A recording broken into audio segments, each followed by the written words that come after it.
everyone, it's Elizabeth from Alpes Astrology at alpesastrology.com. Thanks for joining me today. So this is my take on the June 2022 astrological forecast for the month. I'm going to do an intro that will be the same for all signs and ascendants.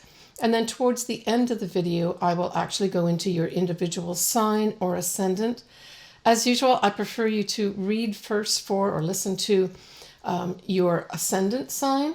That tells you what area of your life will be affected.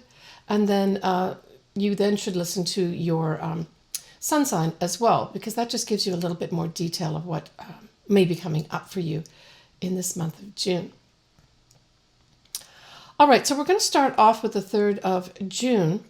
And the 3rd of June, we actually have Mercury retrograde that started in Gemini last month, now going direct, but it's going direct at 26 degrees of Taurus, which I thought was very interesting.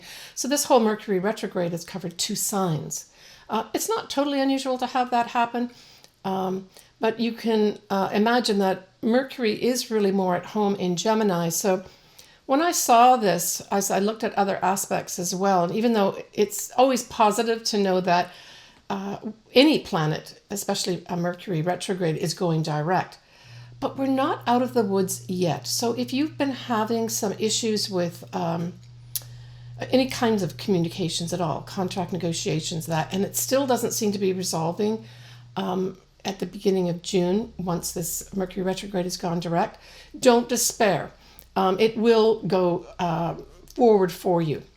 Now, the thing that goes with this whole Mercury retrograde going direct is that we've got a square to Saturn.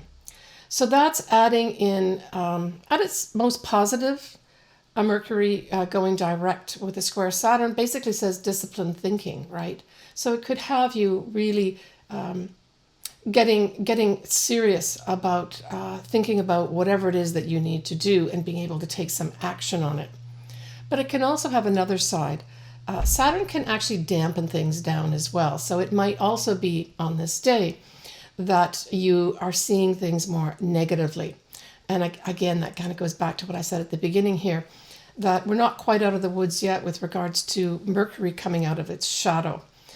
So hang on in there for a little while when Mercury will come out of its shadow period and then go into Gemini, its home sign, and things get resolved, especially with regards to any kind of communications or breakdowns in communications.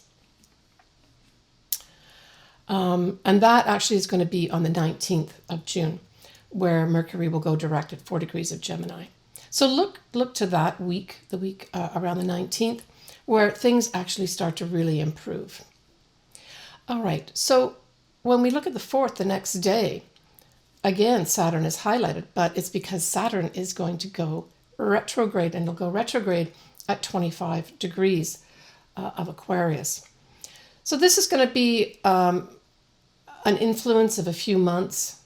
And I would say that with this whole Saturn going retrograde, it's really going to have, I would say, people in authority, institutions, that kind of thing, kind of staying in the background more instead of like laying down the law.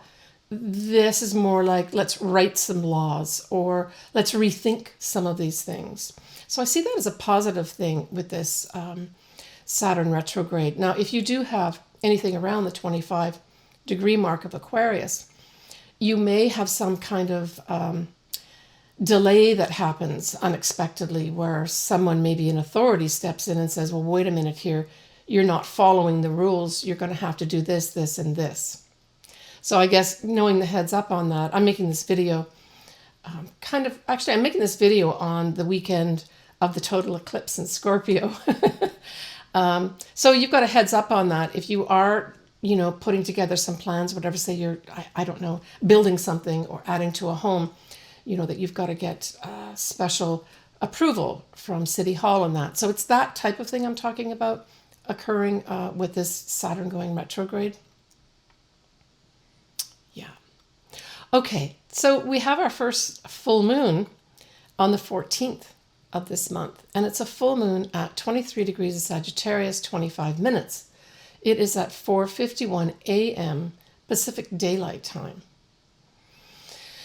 We have Mercury going direct, and it will be at 0 degrees of Gemini. So I thought that was interesting too.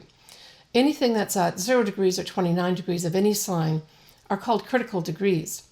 So this does speak to some kind of communication. And because it's in Gemini, this could be the sort of foreshadowing of things resolving in that whole communication sector that will really take place around the 19th of this month. Now the moon in Sagittarius will be squaring Neptune, that is in Pisces. So this can bring in some illusions. Neptune also likes to dissolve things. So it would be a good time if you do have to get rid of some bad habits, like you're drinking too much or eating too much, that you can more easily do that, even though it's a square, but it'll certainly highlight this sort of thing where you've got bad habits potentially, and ask you to resolve some of them. We've got also the moon, though, will be sextiling a retrograde Saturn. So I saw this as positive, for sure, where maybe you are trying to resolve some bad habits of some sort, and or risk-taking as well. I mean, Sagittarius also can be a risk-taker. So with that square, it's saying maybe hold off on taking any risks to make your dreams come true, to make a wish come true. Something kind of like that's out there that you can't reach or can't quite hold on to. You're going to want to make it real with the Saturn involved here by sextile. Now you may get an opportunity because sextiles are opportunities, but because we've got that square happening there as well, it could just be that for some of us, that dream that you have, that wish that you want to make true, that vision that you have for yourself in the future, kind of seems to have a few clouds in it. But don't despair about that. This is just a temporary thing. And this is not an eclipse. It's just a full moon. It's going to bring something to light.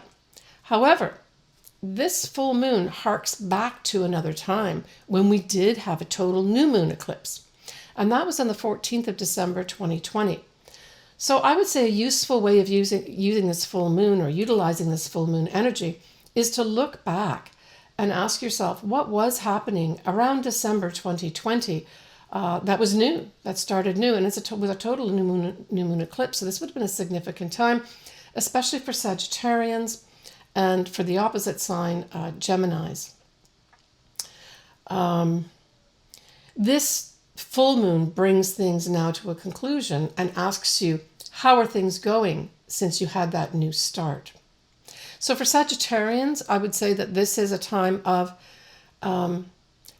reckoning is kind of the word that I'm coming up with, where some Sagittarians may have to look at that new start that they made in December 2020 or maybe January 2021 and ask themselves, is this working? Was this a little bit of an illusion? Because we've got Neptune now sitting on the full moon in Sagittarius. Or is this something that can become real, bringing the Saturn in, and I can get opportunities to make this more permanent? So Saturn is also about enduring effects as well. Okay, so the next thing we have is on the 17th.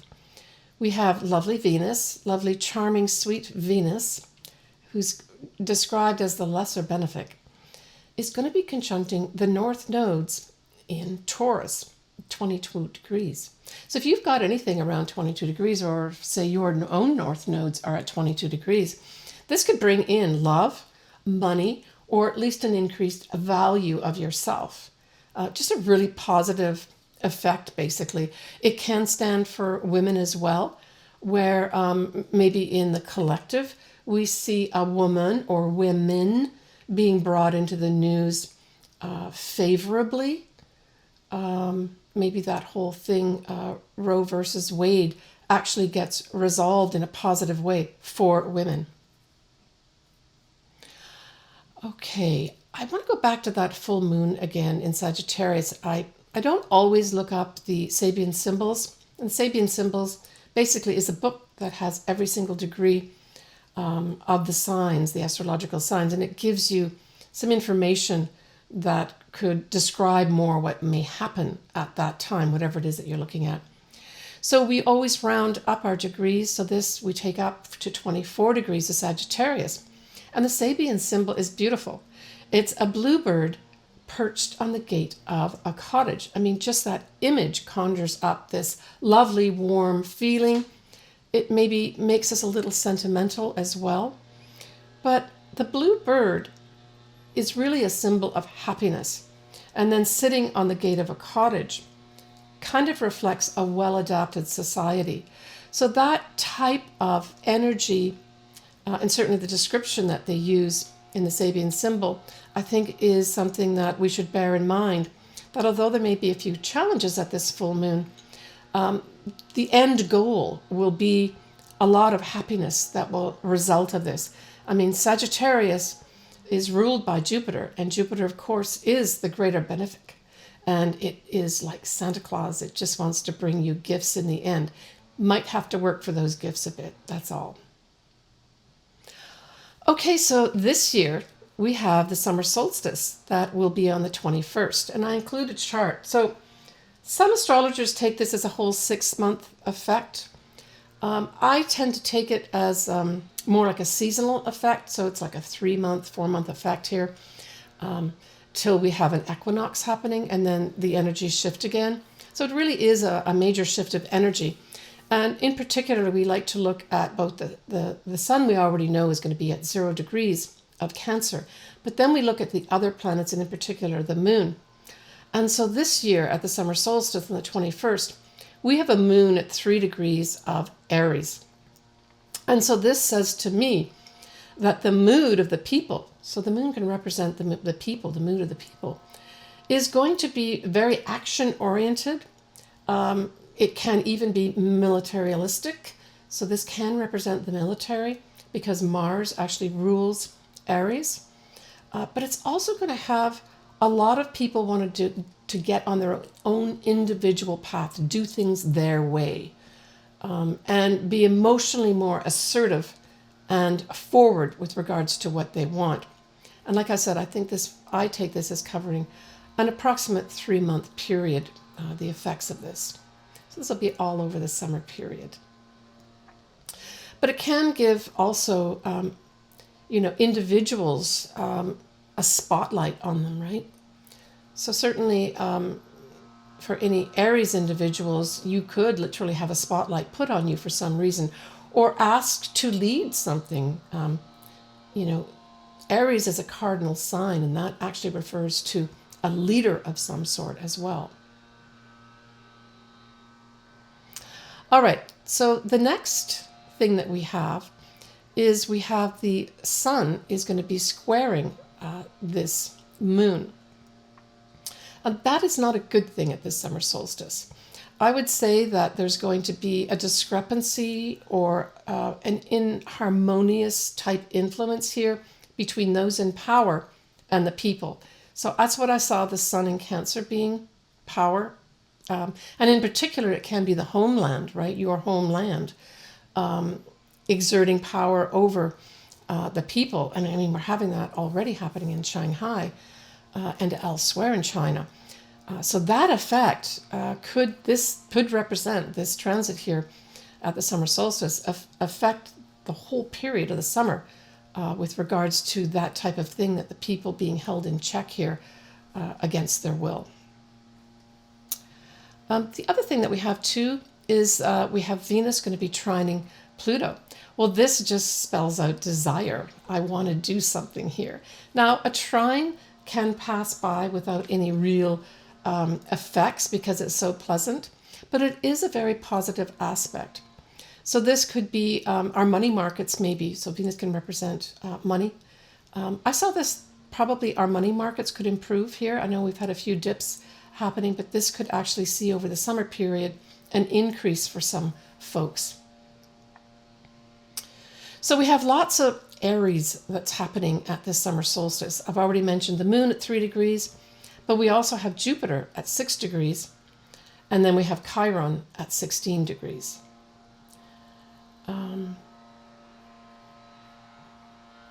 And Mars, which is the ruler of this moon in Aries, is at 20 degrees. So it seems to me that I think there may still be a lot of, like as I said earlier, military type action, individuals standing up and literally taking a stand, that type of thing, an expansion of that, especially with Jupiter in there. Okay. Let's move on to a retrograde that's going to happen. We're going to have Neptune retrograde at 25 degrees of Pisces on the 28th of June. Now, what's interesting is this 25 degree of Pisces also was where, very close to, within minutes, of that whole Jupiter conjunct Neptune that happened mid-April this year. It actually covered a lot of the whole period of April, but the exact was mid-April. So this could bring, for all of us, another highlight about literally reconsidering, rethinking that great inspiration we had with regards to the dreams that we wanted to make true. It could just have us maybe, with Neptune going retrograde, have us just being a little more circumspect with regards to, did I think too big? Did I take too many steps all at once? Do I need to reconsider that inspiration that I had? And was there a piece maybe missing from the picture? Was there a bit of fogginess or unclearness that I now need to address and look at? So that's how I would use this Neptune retrograde period. It'll be for a number of months. I don't see this as a negative thing. I think it's just something where it's a readjustment of maybe for some folks, taking those rose-colored glasses off, right? And just looking more carefully. It doesn't mean don't give up on your dreams, that's for sure, or the wishes that you want to come true. This is a fabulous year for that, for everybody. Now, especially for Pisces, for sure, this is going to be influencing Pisces that, say, have a sun around 25 degrees, or those folks that have an ascendant. And it's going to be a reconsideration, like I said, I believe, of those dreams, wishes that you had and that you felt inspired by mid-April of this year. All right, so we kind of end the month here with a new moon. And the new moon is going to be in Cancer, 7 degrees of Cancer, 23 minutes, on the 29th. So happy New Year to all my Cancer ascendants and my Cancer sons, especially to my brother John, whose birthday is on the 10th of July. So here we have the moon and the sun together because it's a new moon in Cancer, but it's going to be squaring Jupiter in Aries. Now, it's pretty hard to get a bad aspect with Jupiter, and I really felt that this whole square actually was promoting positive thinking and a lot of us feeling very generous. We're going to be having Mercury here at 18 degrees of Gemini. Now it's going to be in conjunct to Uranus, that is in Taurus. So that's at 17 degrees. So it's a 17, 18 degrees in conjunct. And I really saw this as a round peg trying to be put into a square hole. So there might be a little bit of anger and frustration around this new moon. And of course, Cancer is a very emotional sign. It's the sign of the mother. It's the sign of the family. It's the homeland. But this is a new start. So I would say that if you do feel generous at this time, feel free to use that in some kind of compassionate way, because Cancer also does elicit compassion and that type of thing. And the other thing, too, that a lot of people don't mention is that, of course, Cancer is very intuitive. So there may be some intuitive hits that come up here, especially with that whole inconjunct that we have with the now direct Mercury still in Gemini. But there may be some surprises here with regards to communications, because it's Mercury that is in Gemini, right? Just be careful with the anger and the frustration. Try instead to funnel that into energy that is more compassionate. Maybe even doing something in the home, because, of course, Cancer represents the home too, your literal home. We have a really nice wide sextile with Pluto and Neptune.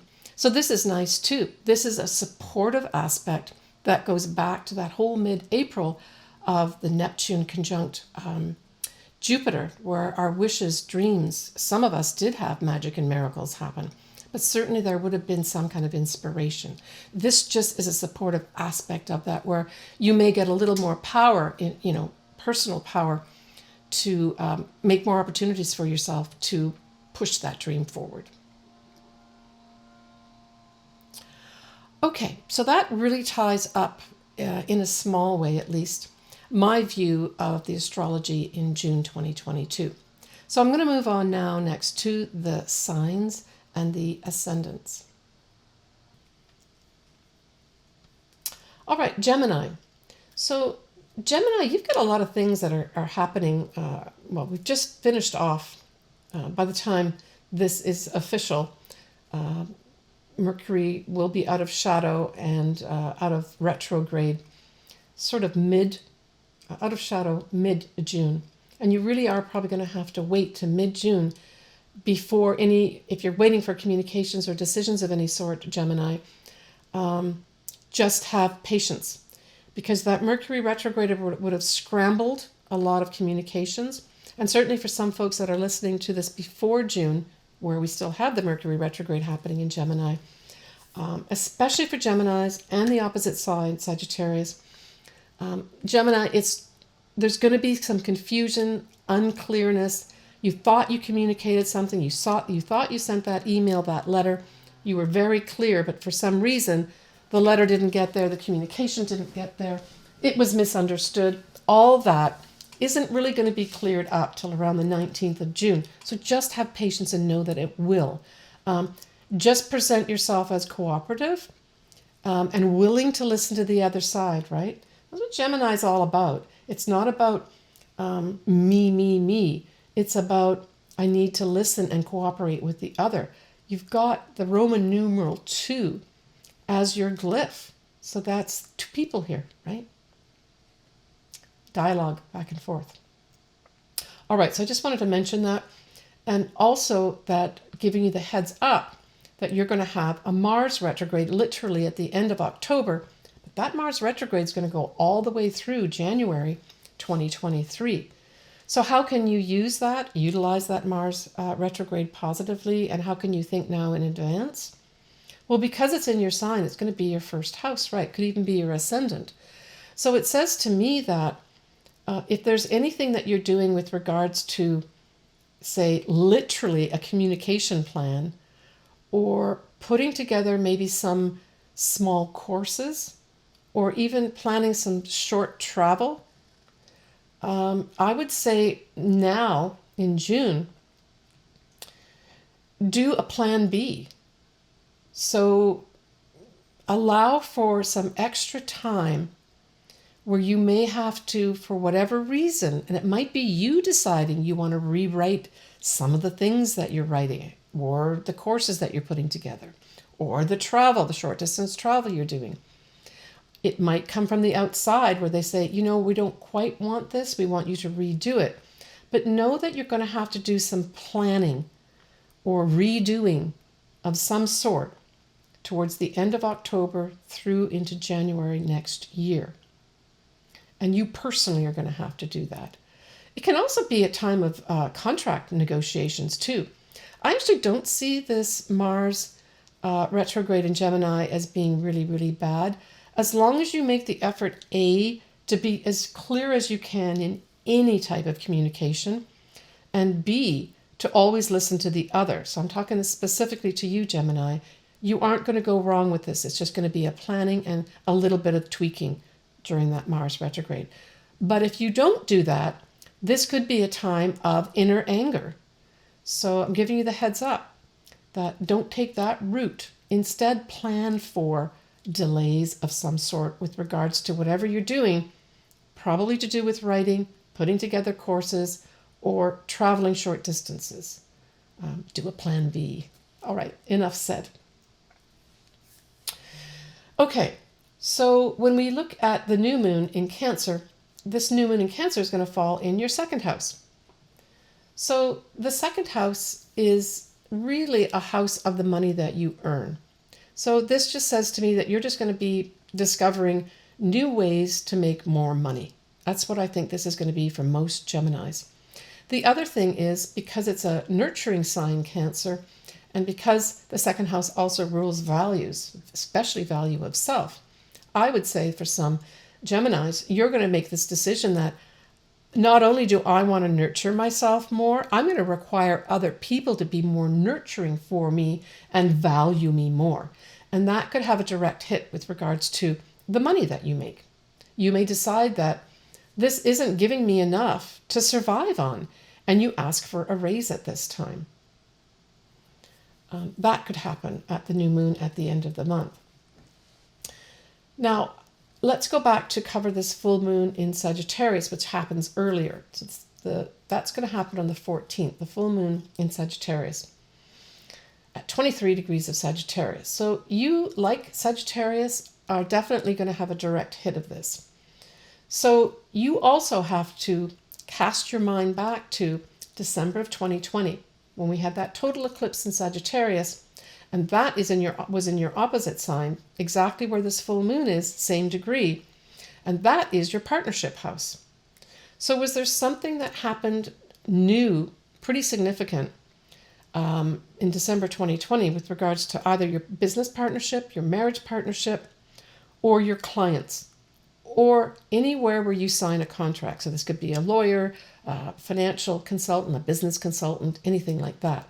Was there some kind of new major beginning in December 2020? Well, this is now coming to a conclusion at this full moon on the 14th of June in some way. But whatever way you cut it, it's going to be the partner or partnership that is somehow going to be culminating in some way. For some Geminis, it's going to be you ending a partnership of some sort. And maybe it's a business partnership where you decide, it's Sagittarius, it's not giving you benefits, and it's not far enough future oriented. That's also Sagittarius. But it could also have a partner saying to you, I'm going to end this partnership now.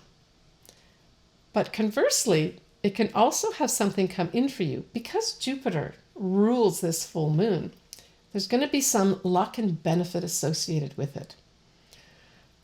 Mostly this is going to be culminations and endings, but there could be a lucky beginning for you here too, Gemini, with regards to some kind of business partnership.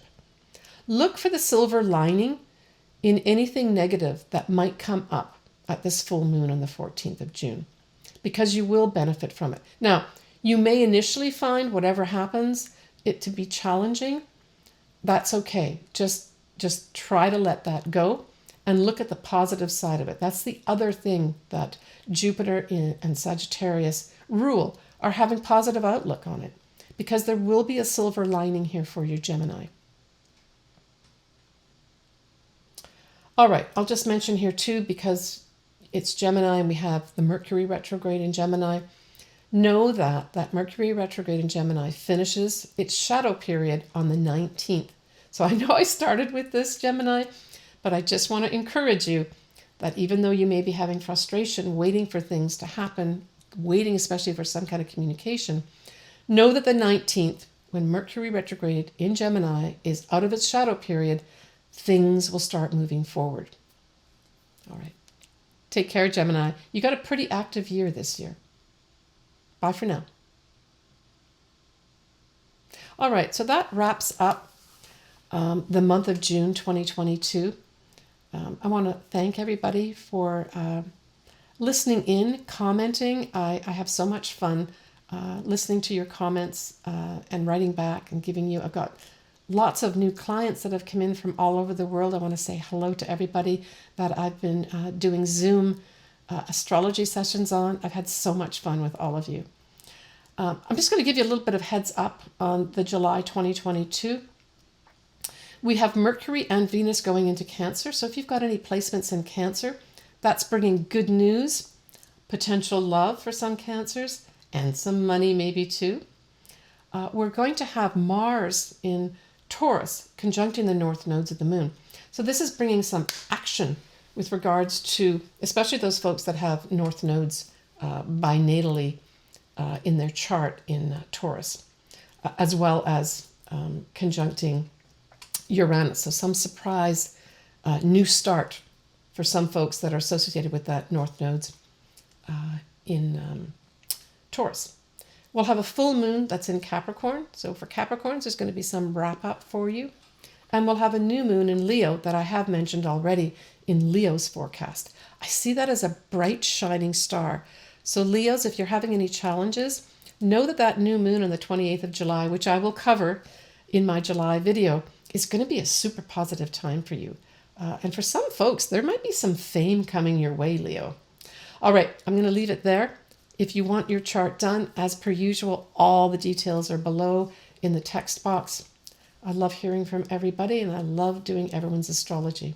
Take care, and we're going to see you next month. Bye for now.